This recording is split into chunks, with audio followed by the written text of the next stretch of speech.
खर्चा तो है और उतना पैसा हमारे पास है नहीं। हमें ये लगता है कि बेटा उधार तो लेना ही पड़ेगा। पहले का उधार चुकाने के पैसे हैं नहीं और अब आप और उधार लेने की बात कर रहे हैं। वैसे ही लता दीदी के इलाज में कितना खर्चा हो चुका है। अब ये शादी का झमेला करने की क्या जरूरत है? मैं तो कहती हूं कि कोर्ट मैरिज करो और चलता करो उन्हें। कनिका जी,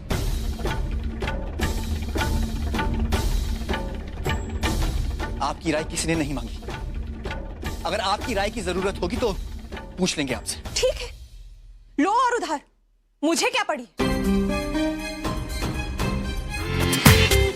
पूरा एपिसोड देखिए ZEE5 पर।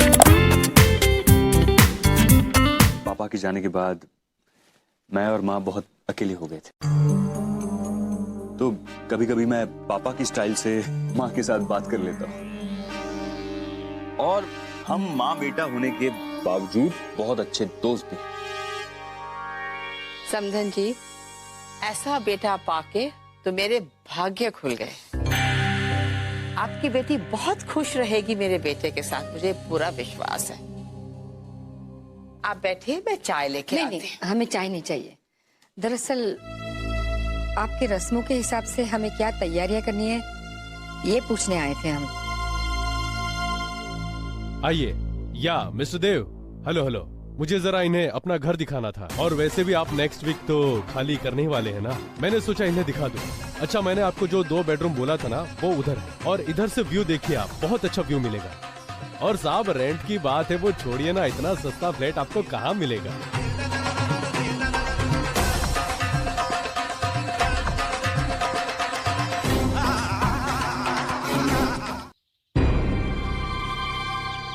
करण, यही है रोज रिसोर्ट। माँ ने जिसके बारे में बात की थी। एक्सक्यूज मी, क्या आप हमें बता सकते हैं देवाशीष मुखर्जी के नाम से यहाँ कोई फ्लैट बुक्ड है? एक सेकंड मैम, मैं भी चेक करता हूँ। मैं तो उम्मीद करूंगा माँ का शक गलत निकले। अब हम भी।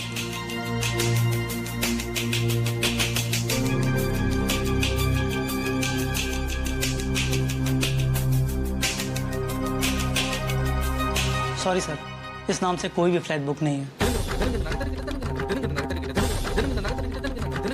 एक बार प्लीज ठीक से चेक कीजिए ना। अभी अभी चेक किया ना। और यार रोज रिसोर्ट्स के नाम से और कोई प्रॉपर्टी नहीं है ना? हाँ।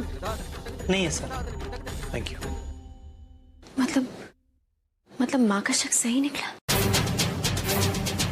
देव जी ने झूठ बोला। चलो। एक मिनट सर।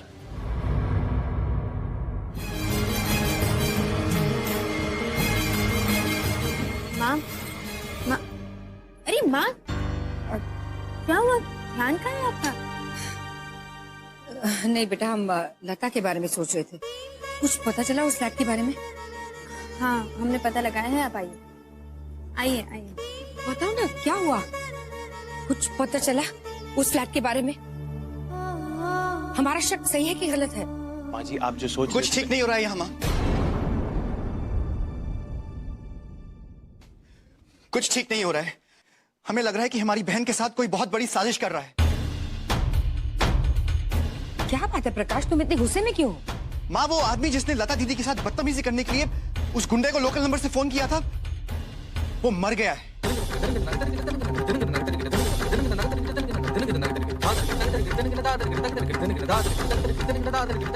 ये क्या कह रहे हैं प्रकाश भैया? केस वैसे ही बहुत कॉम्प्लिकेटेड है। वो आदमी हमारी आखिरी उम्मीद है, आप एक बार ठीक से सोचिए। करण, हम पुलिस स्टेशन गए थे और वहां जाके जब हमने पता किया तो उसने पुलिस को कुछ भी बताने से पहले जहर खा लिया। जरूर कोई गड़बड़ है करण, जरूर कोई गड़बड़ है। ये बहुत अजीब अजीब सी घटनाएं घट रही है। पहले तो कोयल और राज का आप पर झूठा इल्जाम लगाना कि तन्वी आपकी बेटी है जबकि उसका पिता कोई और है।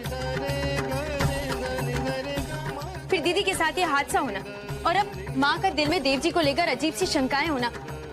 करण, ये सारी बातें कहीं ना कहीं जुड़ी है। कैसे आभा? देव, राज, कोयल, लता दीदी के साथ जो भी हो रहा है, ये सारी बातें कैसे जुड़ी हुई हो सकती हैं? इनके बीच क्या लिंक है? और आभा, अभी थोड़ी देर पहले हमें रियलाइज हुआ ना कि हम देव पे फालतू में शक कर रहे हैं।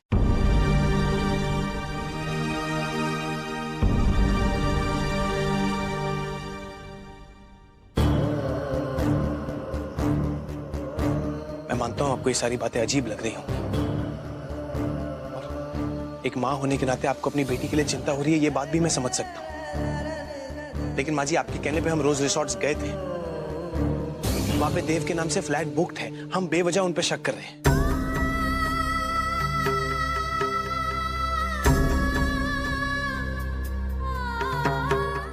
देखो राघव, सीधे साधे ढंग से ही सही, लेकिन हमारी बेटी की शादी में कोई कमी नहीं होनी चाहिए।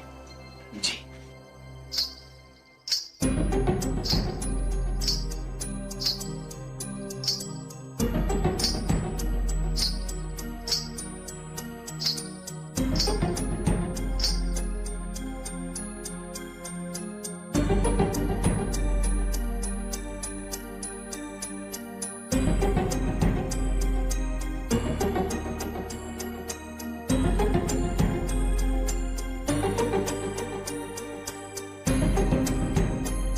आप कौन है बहन जी?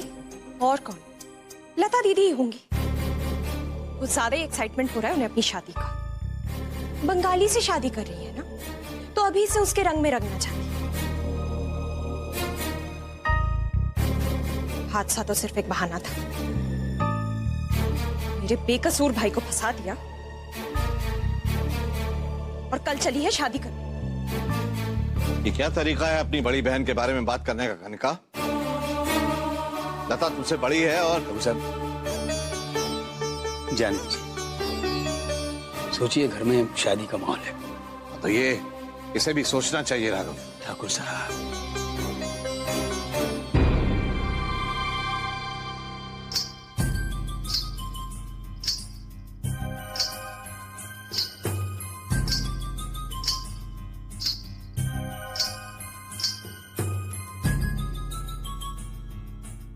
माफ करना बहन जी, आप कौन है? आपको मेरी किसी बात की कदर नहीं। मैंने सोचा था लता की शादी में बंगाली साड़ी पहन के बंगाली गाने पे डांस करूंगी। देव बाबू जो आने वाले हैं,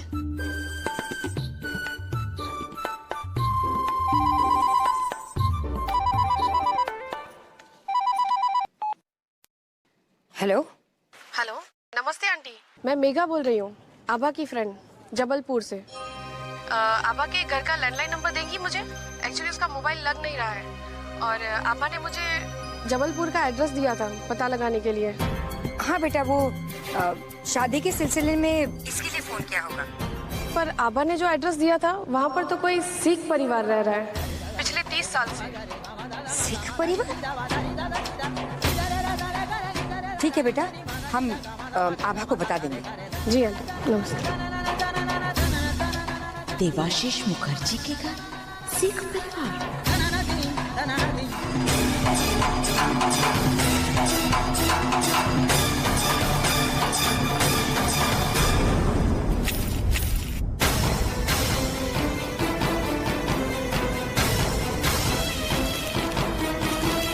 माँ जी, आप यहाँ? और ये क्या कर रही थी आप? ओ, हवा से ये सारे पेपर्स बिखर गए थे, इसलिए समेट रहे थे हम। उठाते हैं? नहीं नहीं प्लीज, मैं कर लूंगा, लेकिन कुछ काम था क्या? मुझे बुला लिया होता, मैं आ जाता। हम यहाँ से गुजर रहे थे, हमने सोचा ये कार्ड्स तुम्हें दे दें, अगर तुम्हें अपने दोस्तों को देना वगैरह हो तो। ओह, थैंक यू। अच्छा, हम चलते हैं।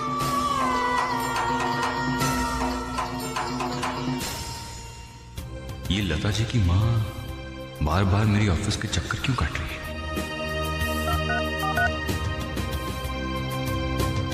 हेलो, एक ही बोल रहा हूँ।